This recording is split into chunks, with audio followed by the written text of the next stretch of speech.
안녕하세요.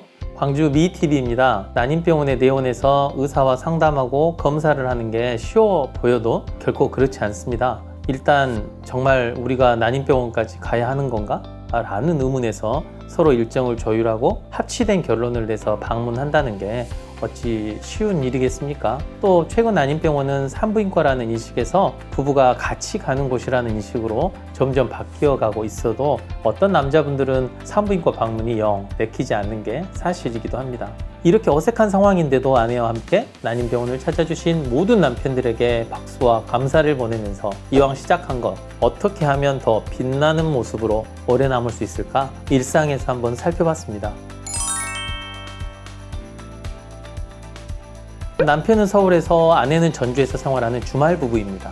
간혹 일이 바쁘면 한 주 거르기도 해서 반 월말 부부 수준으로 만나고 있습니다. 나이는 아내가 33세, 남편이 만 38세로 결혼 3년 차, 피임은 2년 동안 했고 최근에 배란기 테스트기를 보면서 시도한 지 약 8개월 정도. 한 번도 두 줄 본 적은 없고 소위 매지가이 수준으로 보이다가도 금세 생리가 나와버린 적이 한두 번 있었습니다. 산부인과에서는 초음파를 보더니 별 이상이 없다고 하고 남편과는 반월말 부분이 배란기 맞추기도 쉽지 않습니다. 우리 가봐야 하나요?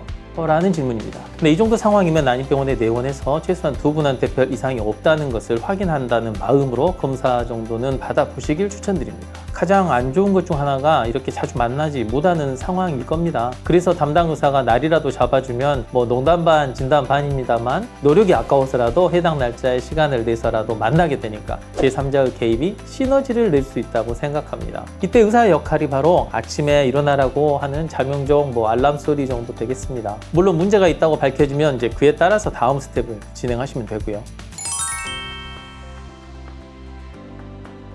아주 간단히는 정액 검사를 하지만 병원에 따라서 나이가 있고 시험관하기 시술을 해야 하는 상황으로 보이는 경우에는 나중에 정액 처리 방법 등을 결정하기 위해 남편에게도 피검사나 소변 검사를 같이 할 수 있습니다. 그래서 방문 전날 관계를 가지셨다거나 과음을 하셨다거나 야근하느라 밤을 새고 오시게 되면 검사를 못하게 될 수도 있고 혹은 검사 결과에 오류가 발생할 수도 있으니까 이 점 참고하셔서 컨디션 조절 후 방문하시는 게 좋겠습니다. 검사 자체는 5분이면 끝나고 며칠 기다리시면 내원해서 또는 전화로 결과를 아실 수 있겠습니다. 남편분이 이렇게 첫 검사 후에는 의사와 만날 일은 별로 없습니다만 제 경우에는 될 수 있으면 시간 내서 같이 오신 경우는 진료실로 들어오시라고 합니다. 그래서 예를 들어 배란 유도, 인공수정, 시험관하기 시술 등 뭔가 시도를 하고 있다면 지금 상황에 대해 아내분과 같이 들으실 수 있도록 해드립니다. 왜냐하면 남편이 운전만 해주는 역할을 해서는 안 되고 부부 모두 당사자이자 이 여행을 같이 하는 사람이라 생각하셔야 더 쉽게 해결책이 보이기 때문입니다. 꼭 그렇지는 않습니다. 바늘이 얇은 침 수준이라 통증이 거의 없지만 바늘을 찌른다는 것은 의외로 공포스러운 경험이 될 수 있습니다. 사람 따라 다 다른 법이니까 절대 못하는 것을 하려고 하지 마세요. 이것까지 남편이 꼭 해야 될 일은 아니라고 생각합니다. 이유가 있는데요.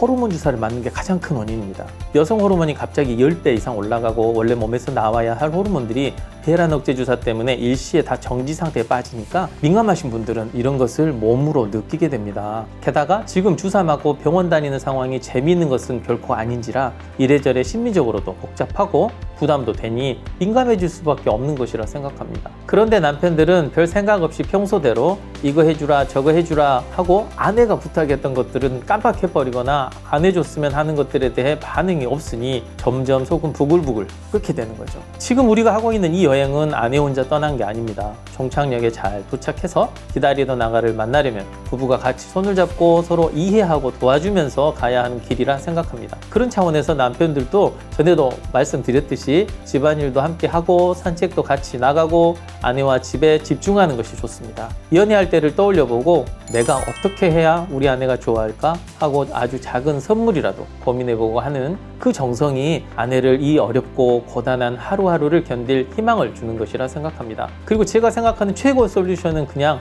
들어주는 겁니다. 고치려고 하지 말고 뭔가를 제한할 필요도 없습니다. 하소연을 들어주는 겁니다. 왜냐하면 이런 상황에서는 가족, 친구 등 누구에게도 너무 사소한 것들에 대한 것들을 다 이야기하기는 쉽지 않기 때문입니다. 물론 남편들도 고단하고 스트레스 많이 받습니다. 하지만 주사 맞고 채취하고 이식하고 임신하는 대부분의 일이 아내에게 부가적으로 맡겨진 만큼 조금 더 손을 내밀어주고 뒤에서 밀어주는 역할은 남편이 해야 하는 게 맞겠죠.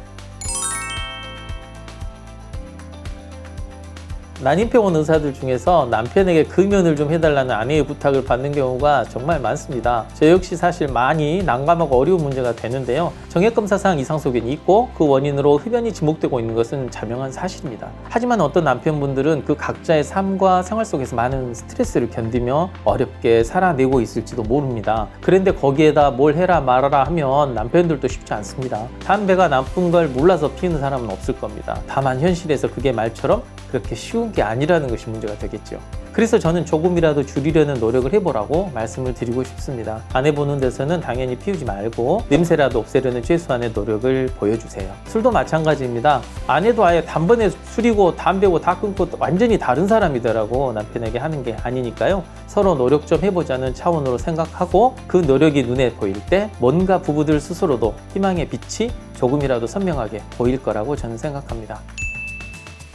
오늘은 남편들은 시험관하기 시술 중 어떻게 행동하고 살아야 하는지에 대해 이야기를 나눠봤습니다.